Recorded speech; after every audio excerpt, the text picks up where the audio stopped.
Sup, you beautiful bastards? Welcome back to the Philip DeFranco Show. To anyone that doubted you were going to get a show just because I was on the road, how dare you? A healthy work-life balance in this economy? Nuh-uh. Monday to Thursday, sometimes even Fridays. Expect to see my dumb face spewing nonsense. So how about you just relax, sit back, hit that like button, and let's just jump into it. You know, the first thing that we're going to talk about today is this controversy with Teddy Fresh, Ethan Klein, and Hila Klein. Because in addition to the hugely popular H3 podcast, they have the mega successful Teddy Fresh clothing company. And Ethan and Hila just popped into the news because they addressed accusations that their clothing brand is a toxic place to work at, where a lot of this seeming to stem from Glassdoor reviews where the company has a 1.8 star rating. Some of the negative reviews, they're calling it a sinking ship, saying that it's abusive and extremely toxic and that the bosses treat employees like garbage. Some are from as recently as this month, others as far back as around December of 2021. And on their podcast, Ethan and Hila said that these were bad faith reviews likely written by people who never even worked at Teddy Fresh, with Ethan saying just the timing all of this feels like a red flag. Teddy Fresh has been in business for 5 long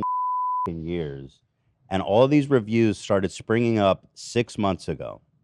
5 years, nothing there, and then all of a sudden 6 months ago, there's like all at once like 15 negative reviews. And you eventually had Hila saying, you know, some of these could be legitimate, which is something she obviously finds concerning, but that she believes that the majority are just unjustified attacks. And with this saying, she really tries to make sure that this is a good place to work. I don't know. I mean, like maybe there's a couple that are real there, and it obviously it really is sad to see. And I take it very seriously, and I do believe that we're improving the company all the time and constantly working on it and constantly trying to make sure it's a really good environment for our employees. We try to make everyone feel like they're valued, because we really do value everybody that works for us. I don't think it's toxic.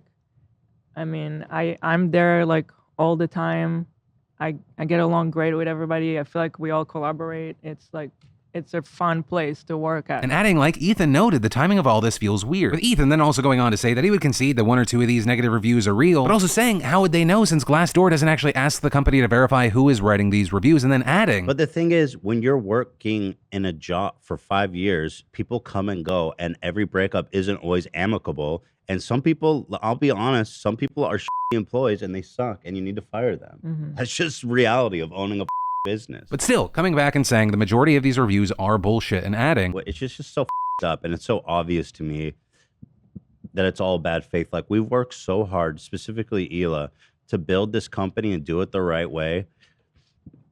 And I feel like there's really nothing bad you can say or criticize Teddy Fresh for. Like myself and this show, there's plenty of shit you can criticize me for. You can make a billion exposed videos of me, but Teddy Fresh is not like that. It's like clean and wholesome. Further claiming that they try to do right by their employees by giving generous pay, benefits, perks, severance packages, and more, and saying these reviews just do not paint an accurate picture of what is going on at Teddy Fresh. And noting that this kind of stuff always seems to happen when something big's going on. Right now they have this big sale, and saying these takedowns are just timed to line up with something like that. And also, as far as who is responsible, they say, you know, this obviously stems from those Glassdoor reviews, but also it started getting traction on Reddit and getting tons of attention, with Ethan saying, and what my theory is that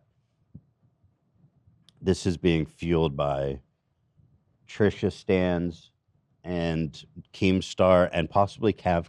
And then later, regarding Trisha Paytas specifically, he seemed to try to make a separating point between Trisha and her fans. There's a community of like Trisha Stans who hate my guts, and this Glassdoor reviews are always posted there. I'm not talking about her.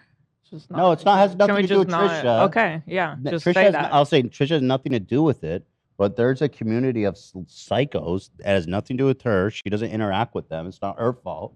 I'm just saying that it's always posted there, and people there are participating in the same thing. So it just became like a for people to be like, I worked at Teddy Fresh and they treat us like Lord of the Flies. And as far as the responses here, it is worth noting that in the past couple of days since addressing the whole situation, the Teddy Fresh Glassdoor has been filled with positive 5-star reviews. And notably, there are some clearly coming from fans who are joking about whether or not they actually work there. As far as my opinion, yeah, based off of the timing, it feels like very much like review bombing, which unfortunately across many businesses has become this standard thing. I mean, in some places, it's even used as blackmail, as well as the fact if you run any business, eventually you're going to have people that are disgruntled ex-employees. And well, of course, with this story, yes, I'm passing the question off to you. I personally can't imagine Hila Klein running a bad or toxic company. Like, you're talking about the woman that's able to successfully parent and manage Ethan Klein on a day-to-day basis. I can't even comprehend the level of professionalism that must take. Like, that woman's gotta be a saint. Then, which should really be a surprise to no one at this point, global warming is continuing to take its toll worldwide, with Europe being hit especially hard right now. In places like Spain, temperatures have hit over 113 degrees, leading to at least 360 dying. Portugal also faced hundreds of deaths between July 7th and 13th after it was hit with similar temperatures. And understand, those numbers are expected to rise as temperatures continue to stay hot. And keep in mind, these are both places that at least have an idea of how hot this is. However, that's definitely not the case for most of Europe, where death tolls are expected to reach the thousands due to the ongoing heat wave. Take the UK, for example. It's expected to see over 100-degree weather, and almost no one has ways to deal with it. It's so hot, some schools have decided to either close early or not open at all rather than deal with the hundreds of heat-stricken students. But being at home isn't much better. It's estimated that 97% of British homes just flat out don't have AC and are in fact designed to keep homes warm, which compounds the issue. Some people have even resorted to placing aluminum foil on their windows in an attempt to keep the heat away by reflecting the sun's rays. And on top of all that, many parts of the continent are fighting forest fires caused by the extreme heat and ongoing drought. Portugal and Spain have had thousands of acres burned due to the ongoing fires, and thousands have been forced to leave their homes amid a huge forest fire in southern France. And it's the same issue all over Europe. 600 people near Berlin forced to evacuate, thousands of acres burned across Greece, Croatia, and Slovenia. And while many for the Americans watching, you might be hearing these numbers and go, this doesn't sound like the biggest deal. Right, we're talking about tens of thousands of acres across the entire continent, while a single fire in California can burn hundreds of thousands of acres. But large forest fires and extreme heat are very rare in many of these countries, and they often don't have the same equipment and training to deal with them. Remember, and I mean this, it is expected that thousands will die because of this. It's just the infrastructure is completely different and not set up for it. Right, so some pro tips for the hot, dry weather. Gonna sound straightforward, but it's important to remember. Stay out of the sun. And literally, this cannot be said enough, drink a ton of water. And if you're sweating a lot, don't forget to get some kind of electrolyte in there too. Otherwise, you can also get sick from an imbalance of that. And lastly, and unfortunately, do not expect this to go away. Every year, we've just been seeing record-breaking temperatures. Once-in-a-lifetime events happening like every single month is apparently the new normal. But from that, I want to take a second to thank the fantastic sponsor of today's show, Squarespace. You know, I've been partnering with Squarespace for years now, and I have to say, if you're getting your business off the ground or creating a place to share your homemade goods, new favorite hobby, your current obsession, or just a personal blog to get all those thoughts out of your head, no matter what you're doing, Squarespace is there to help. And it's so easy. There's nothing to install, patch, or upgrade ever. Creating a beautiful website with Squarespace's all-in-one platform has never been so simple. It's extremely intuitive and easy to use. And with their mobile-optimized websites, your content automatically adjusts, so no matter what device people are getting it on, it looks great. Plus, with Squarespace, you also get access to their marketing tools and analytics and their award-winning customer care team via email or live chat 24/7. So if you want to check it out, see why so many others have loved it, go ahead and start your free trial today over at squarespace.com/Phil. And when you realize you love it, make sure you enter in offer code Phil to get 10% off your first purchase. And then finally today, we need to talk about this. Shots fired! Get inside! Go, go, go! Right, so that's just one piece from around 3 hours of police body camera footage from the Uvalde massacre that's just been released, along with a Texas House Committee report giving damning details on the failure to properly respond. So the report says that the first responders lost critical momentum when they treated the situation as a barricaded subject scenario rather than an active shooter scenario, leading them to take a more measured, methodical approach. With it adding, correcting this error should have sparked greater urgency to immediately breach the classroom by any possible means to subdue the attacker and to deliver immediate aid. With Police Sergeant Daniel Coronado hearing gunshots inside the classroom toward the beginning of the shooting and then saying, Okay, guys, he's on inside this building. We have him contained. And as minute after minute goes by, their sense of urgency palpably fades. And you can see officers hunkered down waiting for backup. Meanwhile, reportedly kids are still alive inside, with more gunshots popping off during the more than an hour they're in there. And you can hear officers acknowledge that children are still inside. No one knows about the kids or anything else like that? But I know there's kids and teachers in there.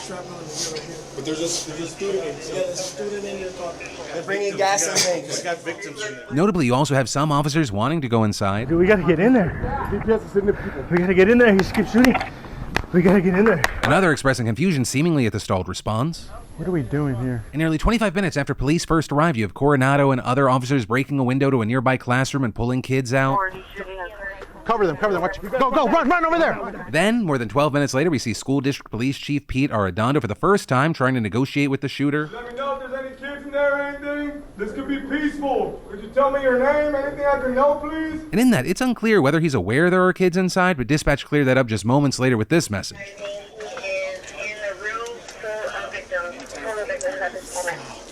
full of victims. Child called 911 saying the room is full of victims. The room is full of victims. Child 911. Child 911 call. But even despite that, 6 more minutes go by with nothing happening, and then you have Arredondo struggling to open a nearby classroom with keys. With more gunshots soon ringing out from the shooter, but still, Arredondo tries to negotiate with him again. Sir, if you can hear me, please put your firearm down, sir. We don't want anybody else hurt. There appears to be no response, and not much happens for nearly 30 minutes until officers finally break inside and neutralize the shooter, by which time we now know a whopping 376 law enforcement officials were on the scene, all there to take down just one 18-year-old shooter. With several different agencies present, including local, state, and federal, and the new committee report directs blame at all of them, saying no one assumed command of the situation despite scores of officers being there, leading to confusion about who's in charge, with the commander of a Border Patrol tactical team choosing to wait for a bulletproof shield and a master key despite the door being unlocked before entering the classroom. With the report also noting that the Advanced Law Enforcement Rapid Response Training teaches that any law enforcement officer can assume command, that someone must assume command, and that an incident commander can transfer responsibility as an incident develops. And so now you have the Uvalde mayor launching an investigation to see whether Lieutenant Mariano Pargas, who was the city's acting police chief, should have taken command of the scene, with him also now being placed on administrative leave for the time being. The report also faulting issues in the school itself, saying that the poor Wi-Fi delayed the lockdown alert when the shooting started, with not all teachers immediately receiving it and the intercom not being used to communicate. Also adding that the school's doors and locks had recurring problems with the locking mechanism on room 111, where the shooting took place, widely known to be faulty yet never repaired, as well as a reported culture of non-compliance with safety policies requiring doors to be locked. Additionally, the report states that the shooter fired a total of 142 rounds inside the school, with at least 100 of those almost certainly fired before police arrived. But also, in the end, the report stresses that it did not find any, quote, villains except the shooter himself, stating, "There is no one to whom we can attribute malice or ill motives. Instead, we found systemic failures and egregiously poor decision-making," with the investigators adding that it is not their job to say whether anyone should be held accountable. Rather, each law enforcement agency has to determine that itself. So just very big news, another bombshell update on this horrible, horrible story. And I will say, if you're interested in reading more about the details, because I wasn't able to get into 100% of everything, like always, I'll include links in the description down below. But ultimately, that is where that story and today's show ends. Yo, whether it be this final story or anything I talked about today, of course, I'd love to know your thoughts in those comments down below. I've also got more news for you here and here. Of course, as always, my name's Philip DeFranco. You've just been filled in. I love yo faces, and I'll see you tomorrow.